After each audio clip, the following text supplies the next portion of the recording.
China é o motor que mantém no ar o avião da economia internacional. A Europa, com medo de calote da dívida dos governos, não cresce e há dúvidas sobre o futuro do euro. A economia americana não conseguiu retomar o crescimento desde a explosão da crise imobiliária em 2008. O dólar cai no mundo inteiro. Mas os emergentes crescem e ficam cada vez mais próximos. No grupo que mais cresce é a China.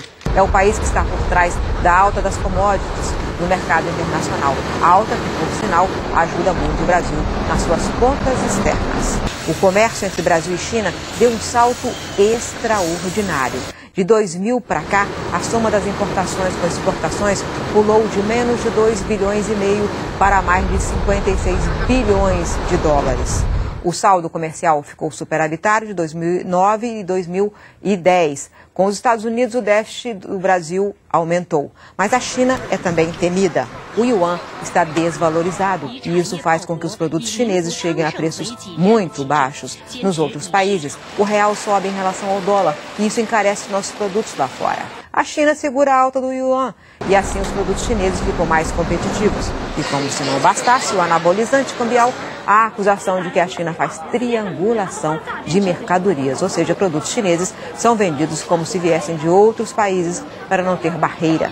Há muitas críticas ao fato de que o Brasil está vendendo só matéria-prima e comprando produto manufaturado. A China é aliada ou competidora?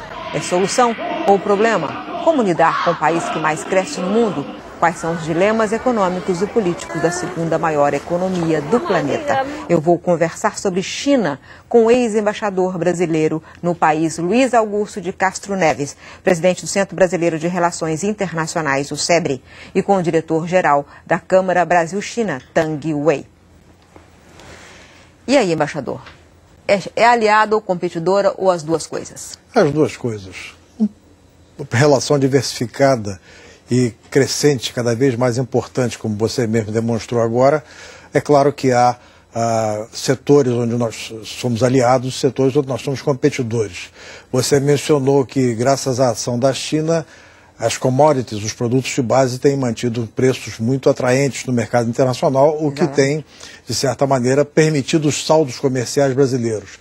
Eu acrescentaria que a própria presença da China no mercado internacional tem mantido baixo o preço dos produtos industriais, o que tem facilitado ao Brasil, entre outros, importar bens de capital, insumos, equipamentos para renovar o parque industrial brasileiro e mantê-lo continuar a ser competitivo. Então isso é que eu falei, quer dizer, a moeda desvalorizada acaba produzindo uma deflação também, uma redução da pressão inflacionária no mundo por causa da exportação de produtos chineses mais baratos, é isso? Ah, sim, quer dizer, a presença da China no mundo permitiu que não houvesse um surto inflacionário a partir do final do século passado e até agora.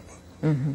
Você certamente acha que é mais aliado do que competidora, mas você vê também a China como competidora do Brasil em alguns pontos? Exatamente, eu concordo aqui também com o nosso embaixador, tá? Mas eu acho que a China hoje seria muito mais aliado do que competidor. E complementando, tá, do que o embaixador falou, que hoje uma grande parte, né, das importações brasileiras, né, é composta por máquinas, equipamentos, tá, que certamente vai renovar também o parque industrial do Brasil. Tá? Então eu acho que essa importação seria saudável também para o Brasil. E sobre essa questão da triangulação, essa notícia que o Estado de São Paulo divulgou essa semana, mas que tem sido sempre dito, assim, uma forma da China, além de tudo, além de todas as vantagens que tem na competição com outros países, burlar as barreiras que são colocadas a ela através dessa ida para outros países e tal. Como é que você vê isso? Olha, eu acho que nós temos que dividir a questão em duas partes. Os abusos, as irregularidades têm que ser apuradas, e os responsáveis punidos, tá? Isso certamente. Mas hoje, tá, talvez não seja apenas, tá, essa prática de triangulação que os jornais, que as pessoas estariam falando, tá? Porque hoje também a mão de obra da China está cada dia mais cara, tá? Então as empresas chinesas de salários reais exatamente, na China, né? Exatamente, tá? Então as empresas chinesas hoje, tá, estão também abrindo filiais nos países onde eles encontram uma condição melhor. Malásia, Indonésia, Vietnã, tá? Então eu acho que muitos produtos são feitos por empresas chinesas. Em outros países, mas você está dizendo que não é triangulação, é normalmente, é isso mesmo, passou a produzir em outros lugares, mas não é uma forma de burlar. Só que os abusos precisam realmente ser investigados. Tá? Mas assim, eu acho que a gente não pode interpretar todos esses produtos como forma de burlar a lei. Sei. Tá? Embaixador, o que você acha dessa ideia que é defendida por muitos empresários brasileiros de que há uma desindustrialização no Brasil provocada principalmente pela invasão chinesa de produtos manufaturados? Olha, é preciso analisar as causas mais da própria raiz. A industrialização chinesa, por exemplo, foi feita num modelo aberto, num modelo voltado para fora, num modelo, digamos assim, de associação, inclusive, com a região Ásia. A industrialização brasileira foi feita baseada na substituição de importações com protecionismo, juros subsidiados, reserva de mercado. Foi o tripé no qual se fez a industrialização brasileira e que foi bem sucedida nos seus primeiros momentos. Só que hoje, o que está acontecendo? Hoje, com a globalização, a característica predominante no mundo da produção é a internacionalização do processo produtivo. E, com base nisso, o protecionismo deixou de ser um instrumento eficaz de proteção às indústrias. A China, por exemplo, exporta muito porque importa muito. O saldo comercial chinês, em termos relativos, é inferior ao saldo comercial brasileiro. Quer dizer, saldo sobre... Eu sei, o volume de comércio é que é gigantesco, por causa disso, né? A importação e exportação. Agora, a desindustrialização, como a história mostra nos Estados Unidos, ou mesmo no Japão e vários outros lugares, países que se industrializaram, ficaram extremamente industrializados, que ao longo do tempo essa indústria foi migrando para setores mais sofisticados, setores de maior valor agregado, mais pesquisa, mais desenvolvimento e menos plataforma manufatureira. O Brasil, em certos aspectos, também está começando a atravessar isso. Quer dizer, mas não está acontecendo, é o contrário, quer dizer, o que alguns economistas temem é a primarização da economia, ou seja, só vender commodities, não as commodities. O Brasil tem grande vocação para commodities metálicas e agrícolas, nada contra isso, pelo contrário, nossas vocações, mas quer também ser um país que produz coisas de maior valor agregado. Sim, tudo bem, mas isso é uma decisão brasileira que leva em conta, digamos assim, a criação de um ambiente favorável, que eu imagino que deva levar em conta a questão dos custos da mão de obra, dos encargos trabalhistas, a questão da carga tributária, a questão de uma infraestrutura que na China, por exemplo, de primeiríssima grandeza. Então, eu acho que nós temos, antes de mais nada, pensar em fazer o nosso dever de casa e não ficar culpando os outros para os nossos problemas. Mas essa questão do yuan, isso é uma questão central, porque o preço de uma mercadoria é determinado pelo câmbio. Né? É uma economia que cresce como a China, forte como a China, poderosa como a China, que mais cresce no mundo, não faz sentido que a moeda chinesa tenha se valorizado menos em relação ao real, em relação ao dólar, do que o real, que é uma economia a economia brasileira é muito mais fraca, com um crescimento muito mais errático. Então, quer dizer, se manipula o preço da moeda, aí se manipula todo o comércio internacional. Certamente, mas eu não vejo isso como uma manipulação, tá? Porque hoje as grandes indústrias chinesas, né, de exportação dependem também de um câmbio mais favorável, porque eles as nossas também dependem. Exatamente. Só não tem. Não tem. Então, isso também é outro assunto que a gente poderia também discutir, tá? Mas na China, por exemplo, essas indústrias, eles ganham uma margem muito pequena, tá? Muito pequenas, 3 a 5%, tá? Isso muitas indústrias podem até mostrar os números, tá? Mas então essa valorização do câmbio, o que o governo chinês está fazendo, tá, vai ser uma valorização gradual, tá, mas certamente o governo chinês está fazendo o trabalho justamente para aumentar o valor do yuan. Mas sob o controle do governo, não tem nada a ver com o mercado. Não tem nada a ver, porque a China ainda é uma economia sui generis, na verdade, que não existe hoje, eu acho que... Usa o melhor do capitalismo e o melhor do comunismo. Espero que sim, tá? Agora, o resultado não vamos ver daqui a 10, 20 anos. Para eles, né? Agora, embaixador, eu concordo com a sua visão de que o Brasil cresceu protegido, com subsídios e todas as coisas, e foi assim que ele fez. Algumas coisas deram certo, outras coisas deram muito errado. Enfim, isso é um ponto. Mas esse fato do câmbio hoje, né, ele é um desequilíbrio. Ele está dizendo, quer dizer, o governo vai dizer quanto que a moeda vai desvalorizar. E aqui, nossa moeda tem quanto que vai desvalorizar o real, o dólar. Ou seja, quanto vai subir o yuan em relação ao dólar. E nós não. Né? Isso não tem... o câmbio é muito mais flexível no Brasil. Então, isso não é justo nessa competição. Que o real esteja na posição em que ele está hoje é compreensível, é explicável e não tem muito não dá para entender o que fazer. O yuan, obviamente, que é uma manipulação, como de resto também há uma manipulação do dólar na medida em que se emite o dólar e se força o preço para baixo do dólar.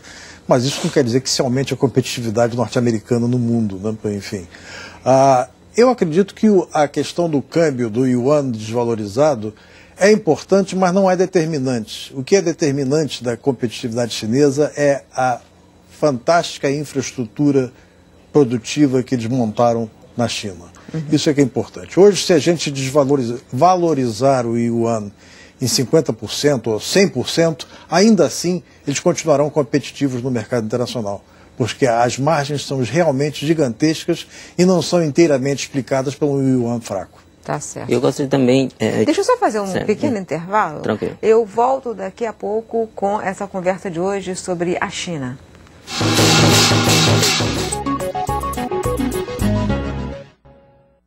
O programa de hoje é sobre China, esse assunto interessantíssimo. Wei, você estava dizendo antes, quando eu te interrompi para fazer o intervalo, você ia complementar o embaixador. Isso, tá. Eu gostaria de citar também aqui o ex-presidente do BNDES, tá? O economista Antônio Barros de Castro. Tá? Ele é um grande estudioso sobre a China. Exatamente. Tá? Então, numa das palestras dele, tá, ele citou um exemplo, dizendo que mesmo que amanhã uma indústria brasileira, né, se estabeleça na China, talvez não precisa nem ser uma indústria brasileira, uma indústria multinacional se instalando na China, produzindo gravatas ou qualquer produto, esses produtos que a China hoje tem uma grande escala de produção, ele não conseguiria competir com as indústrias chinesas. Tá? Porque hoje, primeiro, eles têm uma grande escala, segundo, eles ganham uma margem de lucro muito pequena. Tá? Então, aí sim, realmente você não teria esse fator câmbio, tá? Você não, porque aí todos produziriam o mesmo produto na China. Mas isso é contraditório. Assim, se for assim, então não precisa do anabolizante cambial que eu disse. Você mesmo está dizendo que sem isso as empresas precisam disso para exportar. Depois você disse que não, porque tem outros fatores de competitividade da China que são superiores a qualquer outro país. Foi o que o embaixador citou também, a grande infraestrutura, tá? Porque nós sempre citamos que nós somos grandes vendedores, né, de commodities. Só que acho que não é nenhuma vergonha de você vender esses commodities. Claro, o problema é que a riqueza criada, né, pela venda desses commodities não foi aplicada, tá, na infraestrutura do país. Hoje a China tem uma das maiores redes rodoviárias do mundo, tem a maior rede ferroviária do mundo, tem os principais portos do mundo. Tá? E eu, desde quando eu cheguei no Brasil, sempre ouvi falar que o grande gargalo do Brasil, que o grande gargalo da exportação do Brasil seriam os portos. Mas até hoje estamos falando isso. Você está aqui há quanto tempo? Já há 23 anos. Há 23 anos se fala nisso, até mais do que isso. Se tivesse chegado antes também, você ia ouvir isso. Mas um outro problema que preocupa é o seguinte, é verdade que os chineses estão comprando muitas terras no Brasil? Isso foi dado, inclusive, na imprensa internacional. Certo. Isso é verdade. Você representa uma dessas empresas?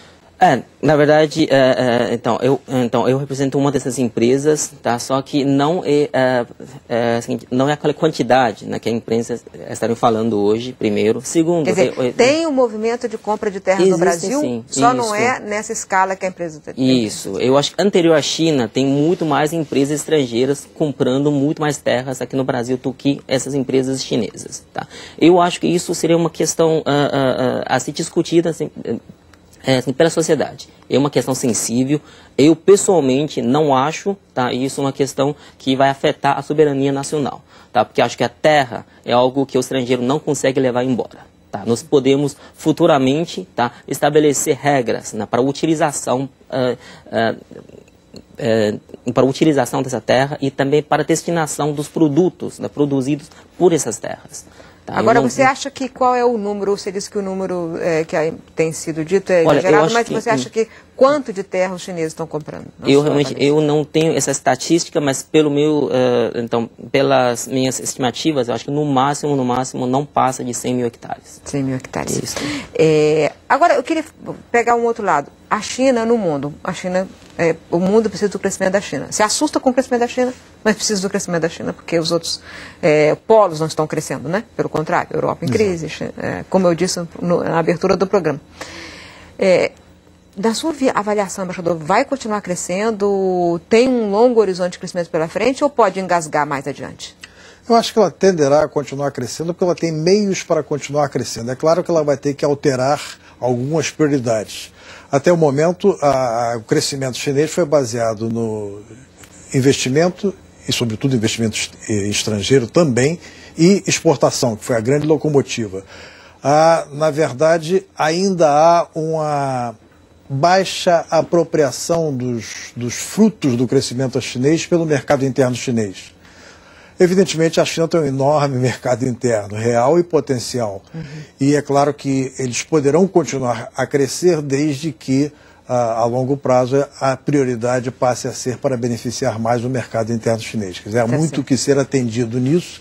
E a China não tem outra alternativa senão continuar a crescer. Porque tem muita gente para incluir nesse crescimento. Exato. Já incluiu muita gente, mas ainda há muito a ser feito ainda. Em relação à oposição chinesa, à oposição política, o que você tem a dizer? Oposição chinesa, hoje nós temos alguns partidos, tá, que na verdade eles podem discutir com o governo central, né, na governança do país, mas eles não participam efetivamente, né? Só o Partido Comunista é o único que participa. Porque na própria Constituição... Tem dois ministros que são de outros partidos. Isso. Mas, Saúde e... Eu acho que está ciência e tecnologia. Ciência e tecnologia. Isso, ciência e tecnologia. Isso, tá, mas assim... que é do Partido do Conhecimento, não é isso? Isso, exatamente, tá. Mas na própria Constituição, né, a própria Constituição chinesa, tá, estabelece que o Partido Comunista seria o partido que governa o país. Que governa o país. Agora está falando assim, quer dizer, tem tido muita notícia de dissidente sendo preso, dissidente sendo manifestações que são reprimidas desde o início e manifestações que são o que usam a mídia social para a convocação e que são reprimidas imediatamente, todo tipo de liberdade, de pressão à liberdade de imprensa. Você acha que um país que cresce, vai se desenvolver e quer ser a primeira economia do mundo, pode conviver com esse tipo de controle tão primitivo da manifestação de opinião?